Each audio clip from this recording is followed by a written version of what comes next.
All right, guys, playing around a little bit with the Henry Long Ranger. This one's in 223. Take a couple of shots and we'll talk about it soon. What you gonna go for? How about those sodas down 200 yards away? 10-4. I'm gonna give it a shot anyway. Go for the one on the left first? Yeah, that's fine. All right. A little Mountain Dew. Mountain Thunder or something like that. Oh yeah! All right, going down the line here. Get it out of here. Oh, it launched like 10 feet up in the air. That's a 69 grain Sierra Match King hitting it. Not bad. Oh, just to the right of it. Just to the right. Let me get back in there. There we go. Not bad. All right, one more shot. How about the Gopher at 250? Go for it. I'm gonna go for it. Right in the there feet. at the base. Right down in the footsies. Blew his little feet out from under him. Guys, welcome back. This is Eric here with Iraq Veteran 8888. And we're checking out a very unique departure for Henry. And this is their Long Ranger. And in case you can't tell, we're definitely not lobbing 30-30 or 44 Magnum or 45-70. We're lobbing some high-speed rifle rounds here. And this is a bit of a unique departure for Henry in that this series of rifles is chambered in 223, 243, and 308 Winchester. So you get a little bit harder hitting round, longer range, hence the name Long Ranger. And these guns come in a couple of different configurations at the present time that we're making this video. You can get them with and without iron sights, but they all come drilled and tapped for bases. We've got some tally rings here. We've got a 4-12 VX Freedom. This is one of the new kind of entry-level optics from Leupold. We thought that we would put that on here just to play with it a bit, and it's been holding up pretty nice. Okay, so they are drilled and tapped for optics, which is cool. All of the Long Rangers, as far as I can tell, utilize a 20-inch barrel. The 223 version uses a 1 9-inch twist, right-hand twist. The 308 version is a 20-inch barrel with a 1 10 twist. Accuracy reports that I've been seeing, I haven't seen a ton of the 223s tested. That's why we thought it'd be fun to take this one out. I know a lot of people like the light recoil of a 223 versus something like the 243 or the 308. Accuracy reports generally 1.5 to 2 inches with the 308. We shot a variety of different groups earlier just to kind of see what the gun was all about.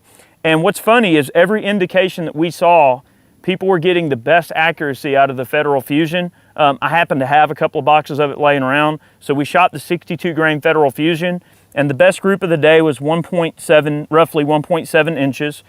The most consistent velocities of the day actually came from the 69 grain Match Kings by way of the Federal Premium match ammo, gold medal match in the 69 grain. The worst group of the day came from the Federal Power Shock, which is kind of an entry-level hunting round that they make, 3.4-inch group, and that was a 64 grain bullet. So 1 9-inch twist. The 69s are probably on the bit of the top end on what a 1 9 will stabilize reliably. I didn't have anything terribly lighter than a 55 grain to shoot, but Chad shot the Varmint Express Hornady 55 grain into just over 2-inch group. So not terrible. I think a little bit more accuracy, testing would be in order. We didn't really have an opportunity to shoot, 5 or 6 groups with each round and then really foul it out. But we did some rough accuracy and rough chronograph testing just to get an idea of what we're working with here. The rifle itself is really not terribly light. With the optic, I would say this gun is probably about 9 or 10 pounds, so you definitely got a little bit of heft. But man, on this particular rifle, a beautiful recoil pad that really soaks up. I mean, really the 223 with a gun that has this bit of heft to it is not going to be that pronounced anyway. But with the heft of the rifle combined with the good recoil pad that's on there that they fit from the factory, man, it just purrs like a kitten. This is a gun that you can take out and shoot all day and not have a single issue. It's a reasonably heavy profile barrel. I would definitely not say a pencil barrel.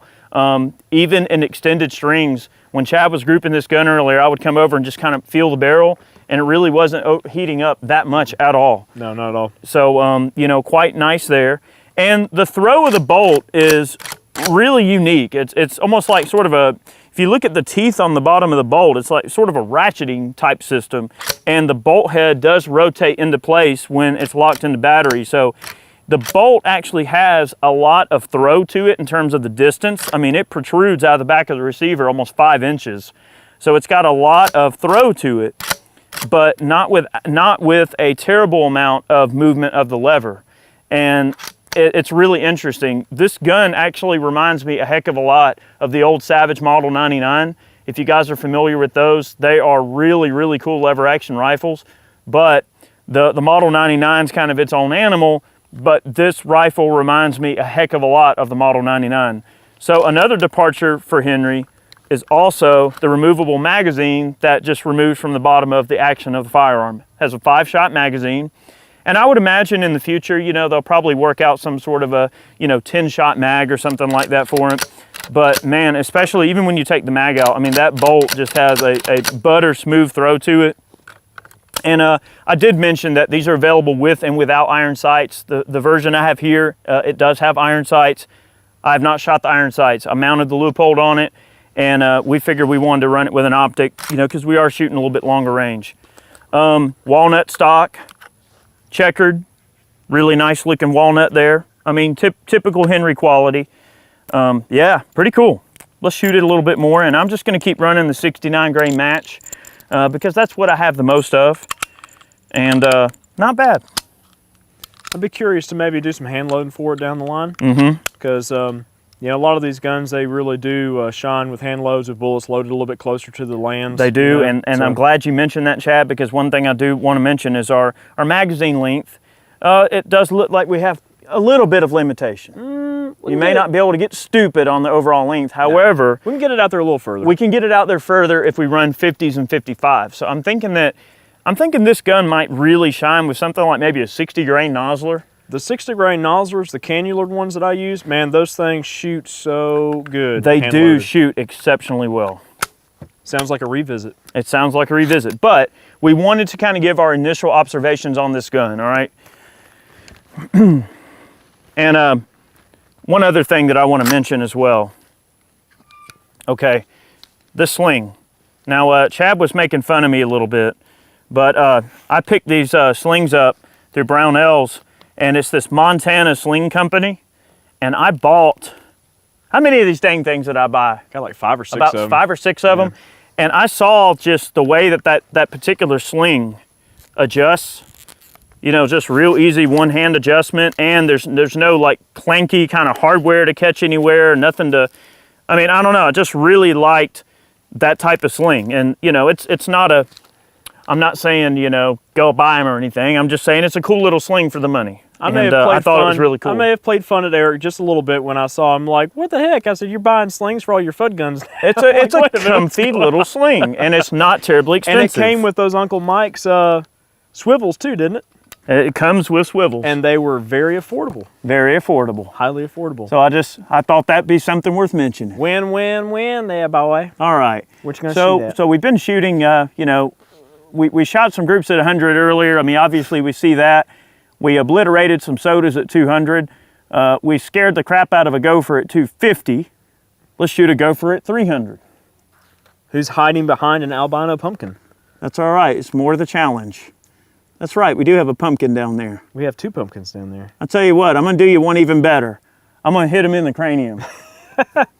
Just imagine that he's poking his head up out of his little gopher hole. I am. Right past his face. That little guy, he's like, if I stand really still, maybe he won't see me. All right, I thought you may have hit a little bit low. You're about 6 inches low of the pumpkin.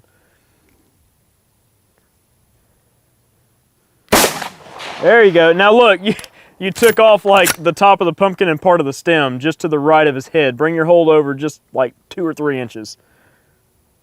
All right, you hit the pumpkin again. Bring your hold over a little bit more left. Oh, just to the left of his head. I know, it's right in there. All right, another observation I want to make mention of.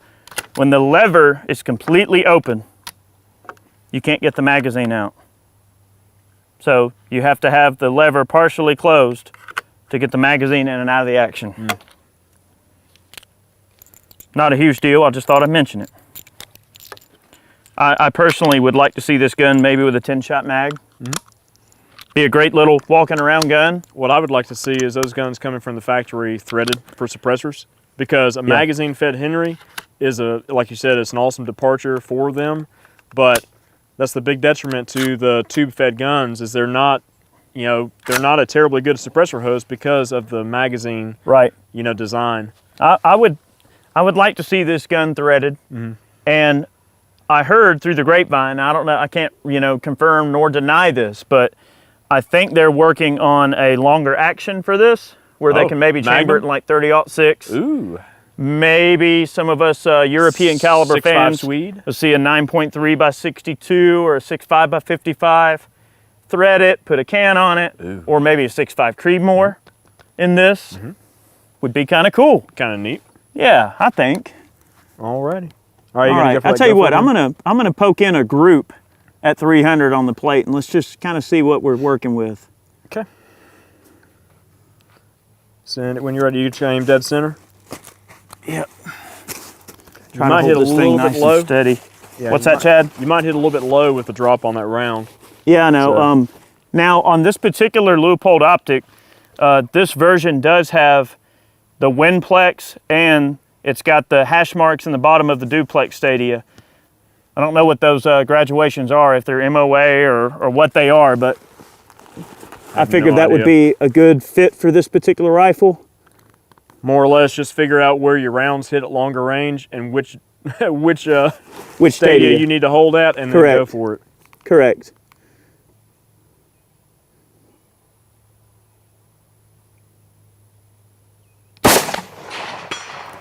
You holding dead on? No, I'm holding for elevation. Okay. Which stadia are you on? The 5th one down. Okay. Shoot a group.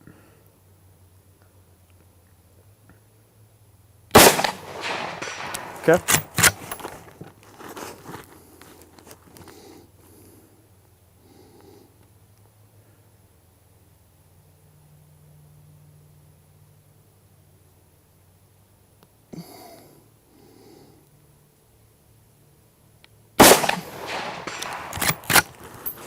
So far, it looks like it's holding its accuracy quite well out to longer range.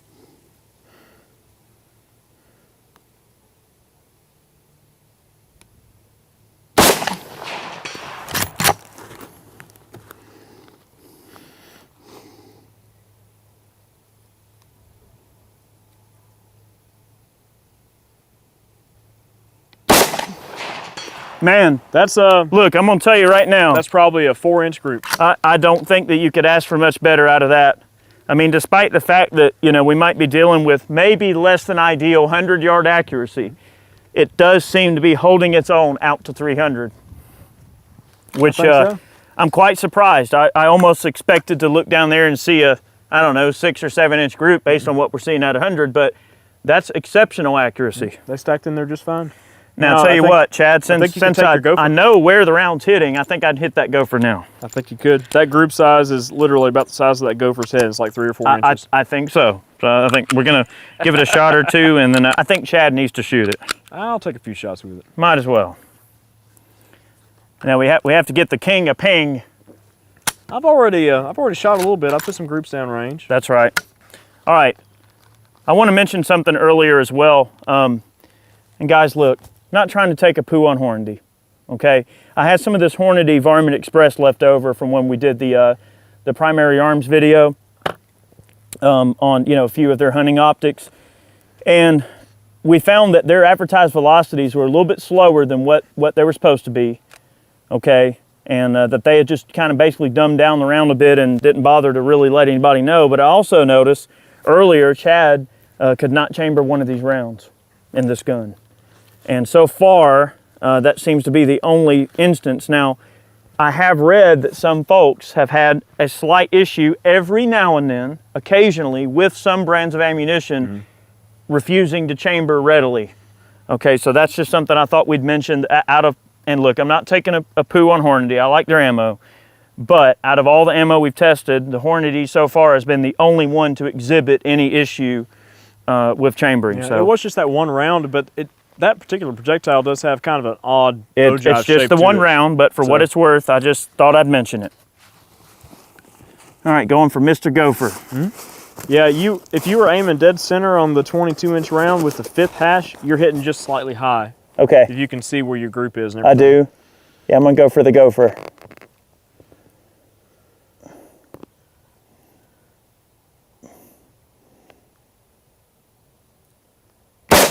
Yes, right in the face. He took his nose off.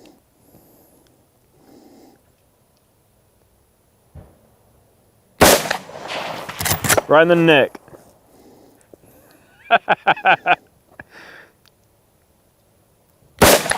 Oh, just to the right.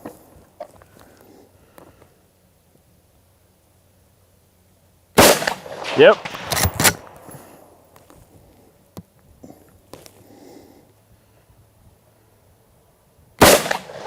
Just to the left. Yep. You know, I was shooting kind of fast too, but you know, if you want a lever action rifle that can get out to a little bit longer range, I could see this as being a definite contender for that type of a seat per se. Lever's nice and smooth, accuracy's definitely there, nice comfortable gun to shoot, beautifully fitted stock with some nice checkering. Definitely a classy sporter.